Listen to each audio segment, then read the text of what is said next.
Namaste and welcome. Let's picture this. It's 7 a.m. Your alarm goes off. Last night you promised yourself, tomorrow will be different. I'll wake up early. I'll finally make a start.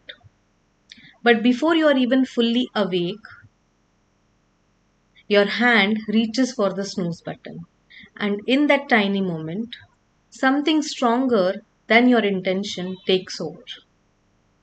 Have you noticed this in your own life? You know exactly what you need to do. You have the goals, the plans, the motivation, the day one energy. But when the moment of action actually arrives, suddenly there is some resistance. You start scrolling, cleaning a room that was already clean, somehow distracting you, and you delay that important task. And then comes those familiar words. Let me start tomorrow. And slowly, this starts to begin to feel like a discipline problem. Maybe you have even asked yourself, why am I like this? Why can't I stay consistent? Why does discipline feel so hard? My friends, what if discipline is not really about willpower? What if there is something much deeper happening inside the mind? Today, let's explore this through the wisdom of Yoga Sutras of Patanjali and also through modern psychology. Because once you truly understand this, you will stop fighting yourself and you'll start understanding what is happening exactly. Most people think discipline means becoming tougher, becoming more forceful, strict, intense.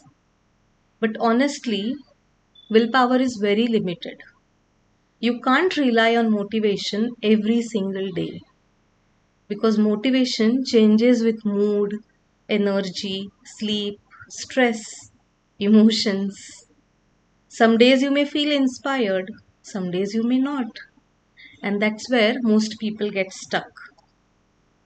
They think if I were more stronger, I would be more disciplined.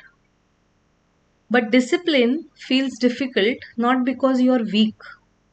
It feels difficult because your mind is already trained in another direction. There is a gap between what you consciously want and what your nervous system is familiar with. And the mind will almost always choose what feels familiar, even if it is unhelpful. In the Yoga Sutras of Patanjali, we have a beautiful word for this, Saṁskāras. Saṁskāras are mental impressions, patterns created through repetition. Every repeated thought, every repeated action, every repeated emotional reaction leaves an imprint on the mind. Think of it like walking through grass. The first time there is no path. But if you walk the same route every day, eventually a trail forms naturally. The mind works exactly like this. If the mind repeatedly chooses comfort, avoidance, it will keep on postponing the effort because those pathways have become automatic. Over time, they become your default response. So, when you try to wake up early, meditate, exercise, focus deeply, you are not starting from zero. You're trying to move against an already existing grooved in pattern in the mind. And that's why discipline feels hard. Not because you lack the motivation or the character, not because you're broken, simply because the old pattern has its own momentum. And honestly, this understanding changes everything. Because now, instead of attacking yourself with the thoughts like, I am lazy, I have no self control, I always fail, you begin to ask a much wiser question. What pattern am I repeatedly strengthening? That question creates awareness. And awareness is very powerful. Because the moment you can observe a pattern, you are no longer completely trapped inside it. Right? Now, here's the important part. That uncomfortable feeling you experience when trying to build a new habit, that inner resistance, that heaviness, it's not a proof that you should stop. It's actually a proof that a new pattern is trying to form. You are carving a new groove in your mind. And naturally, the old pattern will resist. In yoga, we don't fight the mind aggressively. We patiently train it. Slowly, gently, consistently. And this is where Patanjali introduces one of the most important ideas of the Yoga Sutras. Abhyāsa. Steady practice. Not perfection, not intensity, not forcing yourself harshly. Just returning again and again.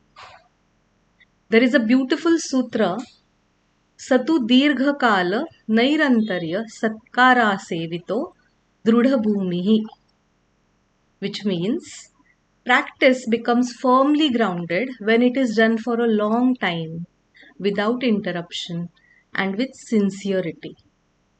Notice what Patanjali emphasizes here. Not speed, not motivation, not dramatic transformation, but consistency, sincerity, showing up even imperfectly, and especially imperfectly. And modern neuroscience beautifully supports this. Your brain is constantly rewiring itself. This is called neuroplasticity. The brain strengthens whatever is repeated. And the brain prefers familiarity because familiarity feels safe.